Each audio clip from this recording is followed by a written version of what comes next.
Hello there, Vic Benedict here. We're playing Gears of War 4 on the Series X, and this is my insane difficulty guide and walkthrough. We're currently on Act 1-0. It is entitled Prologue. So I have covered insane difficulty on my channel. You might notice that I have that on my playlists, but I decided to redux this project. I also have an inconceivable difficulty guide on this channel for this game, but while I'm satisfied with the inconceivable guide, I have a lot of problems with the guide that I made before. So I chose to, and of course, the guide that I made before is my insane difficulty guide for Gears of War 4. So I will be leaving the inconceivable guide and just reduxing the insane guide.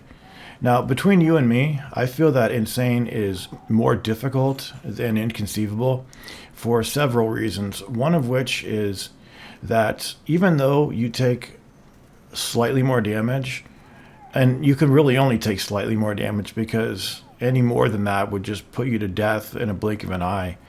But the thing is, enemies take fewer bullets to kill. So you have, on the one hand, the whole thing about the enemies having less HP, but on insane you have the enemies having more HP, and contrarily, on inconceivable you get less ammunition, but on the insane difficulty you get the same amount of ammunition, but you get you have to work more at it, is what I think I am trying to say as I belabor my thoughts through the ins and outs of this whole project. So it does come down to subjective opinion, and mine is that insane is more difficult than inconceivable. There are certain exceptions, though, particularly the boss fight with the plane. I'm forgetting the name of it right now,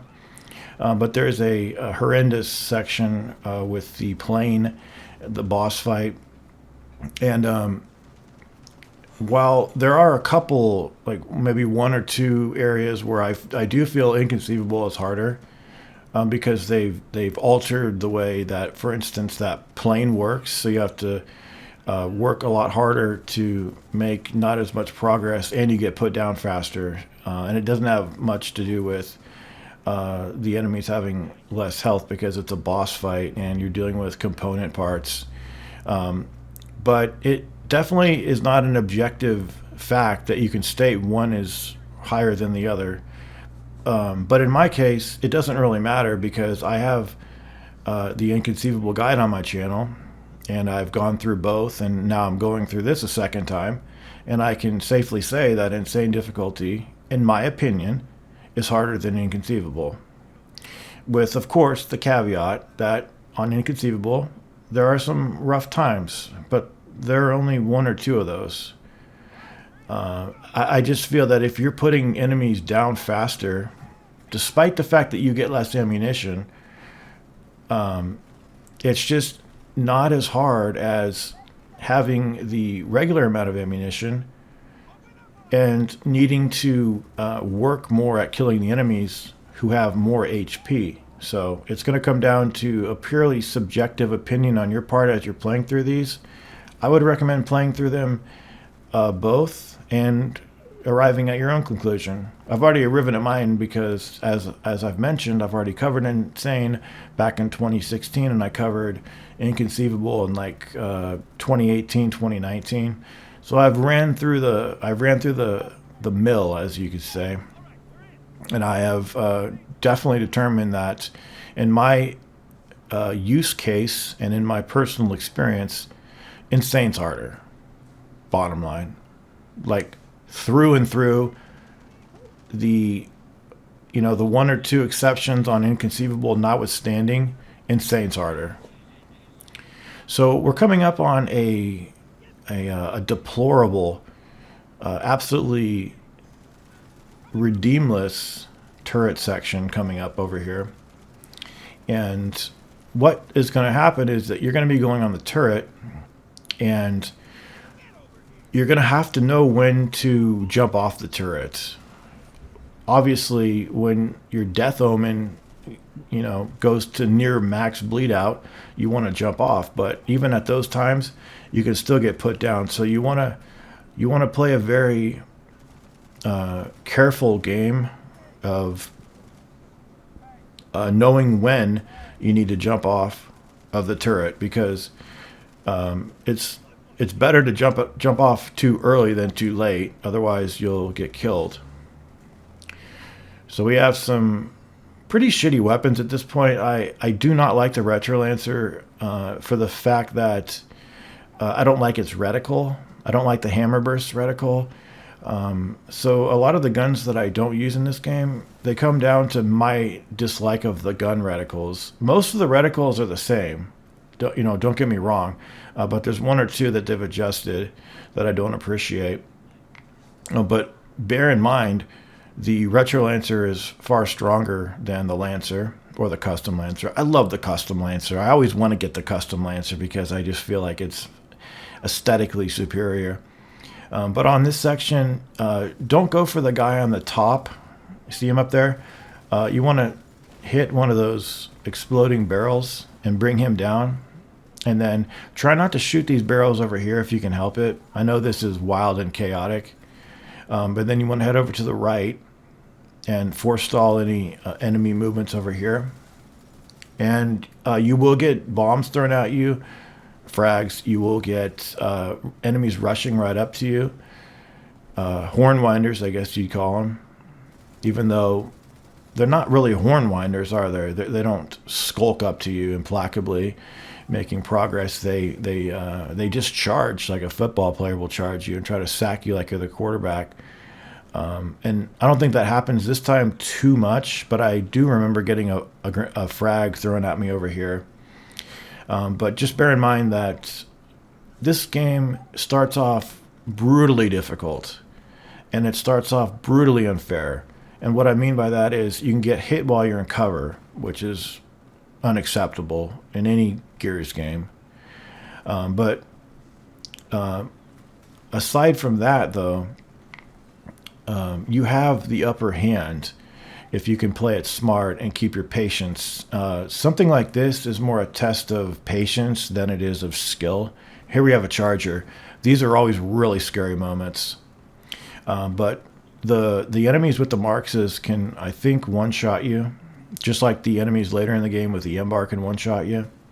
So you need to be really careful. Watch in a moment a grenade comes over here. I know for a fact that on this take, someone threw a frag over here, but it actually fell into the abyss beyond where my cover was, and it could have put me down if it had landed behind me. Could have.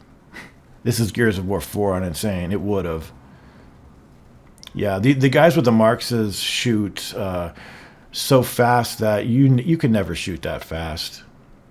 And it basically is kill X number of enemies and wait X amount of time, and then you will trigger the cutscene. But I know that I got a frag thrown at me over here. I'm just waiting for it to happen. And this is just real, and this had already happened, but I don't think I saw it. Come on, assholes. Throw it over here. Here he is. He's winding his frag. There it is. Look at this. Look at this. It bounced off me, and then it bounced into the gully down there, blew up down there in the water somewhere, or the ground, and it didn't kill me. But if he was more accurate, I would have been dead. So in just a moment, you'll get a checkpoint. But just be very careful when you're on that turret. If you ever do not feel safe, get off of it and get back to that corner that I was at that I showed you. The running vault attack. It's something that they instigated in this game, and I wish was in every other Gears of War game because it's so fluid. It's just a fluid motion over chest-high walls, and it's fantastic. Okay, so now we're another character. And I'm going to try to... do I try? Yeah, you see, I tried to throw a frag grenade over there, everybody. But the thing is, did you just see it a moment ago? The frag wouldn't have helped because that that grub hole sealed of its own accord. I mean, I could have thrown a grub hole, a frag over there. It could have killed one or two enemies, maybe all if I got really lucky. But the thing is that you usually don't kill everybody, and then you waste your grenade trying to seal up a hole that's going to seal up a hole probably, and the hole's going to seal up the moment your frag lands over there to seal it anyway. So it just doesn't make much sense. So frag grenades aren't too important on this part, and every time you do a character switch, mind that you're with a different character and you'll get a different setup of weapons. So now the goal over here is to well, I don't pick up that boom shot. I'm going to come back to that boom shot. The primary goal here is to get to the objective, which is that white circle with the star in it. And of course, they're going to put what you need in the most precarious place over to where you're going to go. And you're going to be extremely vulnerable as you're going into the back of this van to pick up the hammer. So try not to do any suicide runs on this and just try to force it. Try to kill as many people as you can because you're not on a timer at this point. Just make sure the coast is somewhat clear before you go into the van. And again, I detest having to hold a button to confirm that I want to pick something up. It just takes too long. I'm too vulnerable. I'm too likely to die. So at this point, you'll have your Retro Lancer and you'll have your hammer. And I found that this is a pretty good spot back here to stand. You're going to be using long burst presses. Remember at the end of Gears of War 3 when I suggested that you want to use the Hammer of Dawn in spurts like a semi-automatic weapon? Well, it doesn't matter. It's a different. You can see it on Gears of War 4 because you just hold the button down continually. It loses all of its charge, but then a second or two later, you regain all your charge. So unlike Gears of War 3, which you have to go back and pick up ammo, on this game, you just wait a second or two and you'll get a full recharge of it. That would have made the Queen Mira boss fight on Gears 3 much easier. So in a moment, you will be getting out of here. I would pick up a boom shot before you get the checkpoint over here. And we need to put this guy down, and then after this, you'll probably see a very abrupt edit where I'm running from the beginning of where our checkpoint is. Where is he? He should almost be going down, folks. Okay, and then you want to run up here, use the Hammer of Dawn to seal that hole, and use the Hammer of Dawn to kill any stragglers that you can.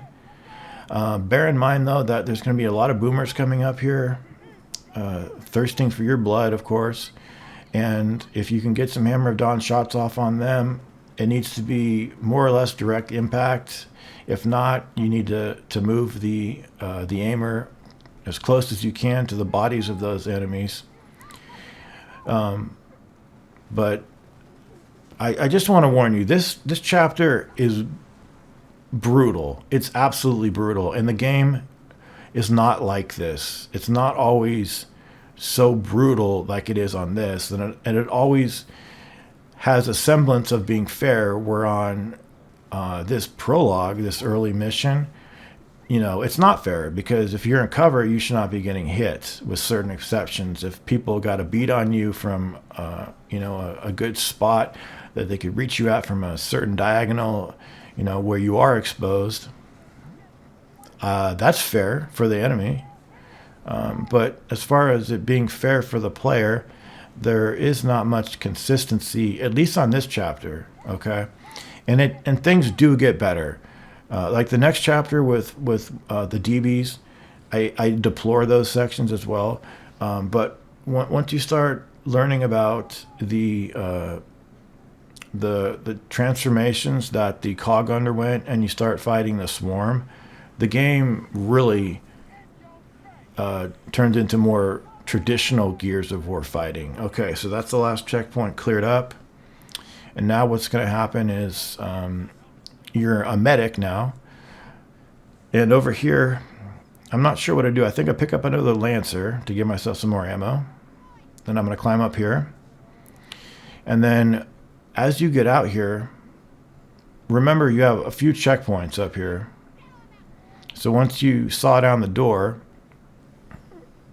I'm going to rush I'm going to rush these guys and chainsaw them because they're indisposed. And then there's 2 of them. See how they're all indisposed? Okay, so at this point, I would pick up the boom shot because it's very helpful to have the boom shot already equipped on the second to next checkpoint. Okay, so we're still on this first checkpoint over here. And after you kill the requisite number of enemies, the game is going to be placing you in a different position. And wretches and, wretches are going to run at you. They're going to charge you. That's one of the banes of this game. Enemies charge you like there's no fucking tomorrow. But just bear with me. It'll happen in just a minute. We're going to be in a different location. Here it is.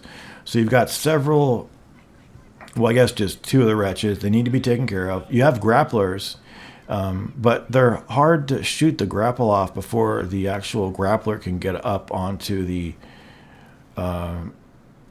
ledge where we are now. That was one of the grapplers there. It's not that it's hard to do it. It's just hard to do it in view of the fact that you have so many other things that you're trying to focus on to not die. And if you can divert your attention somehow, or have good fortune befall you, you can get on those grappling hooks as fast as you can. But worst case scenario, you have to fight 1, maybe 2 more grubs. So it's not that big of a deal. The boom shot is fantastic over here. The grenades are fantastic to deal with enemies that are holding up, like this bastard, but he's charging. Oh no, he's not charging. He did charge to another piece of cover. Then once everything's finished, but I've got to say that just doing this much is very difficult. Just because of the rushers and the shotguns. The shotguns can murder you so easily.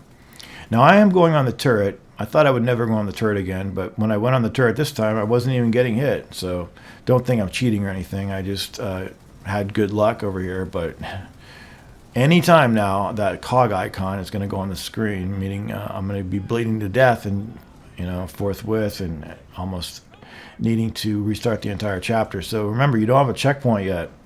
Yeah, here it is. I'm getting butchered.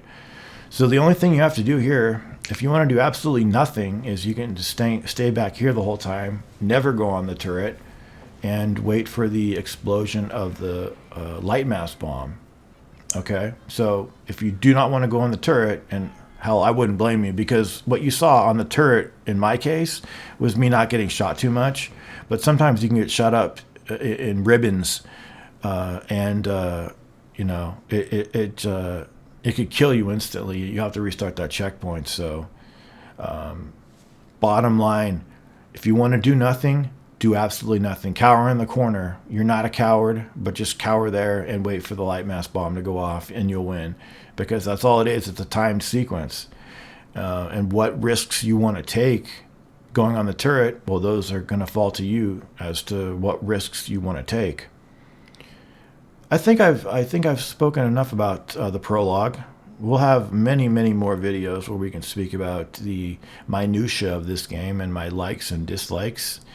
The latter are usually more than the former, because this is not my favorite Gears of War 4 game, but I do appreciate it as an experience that feels like the traditional Gears of War mechanics and gameplay and progression, whereas Gears of War 5, they just took it all over the place. It had these semi-open world things and fetch quests, and that's not Gears to me.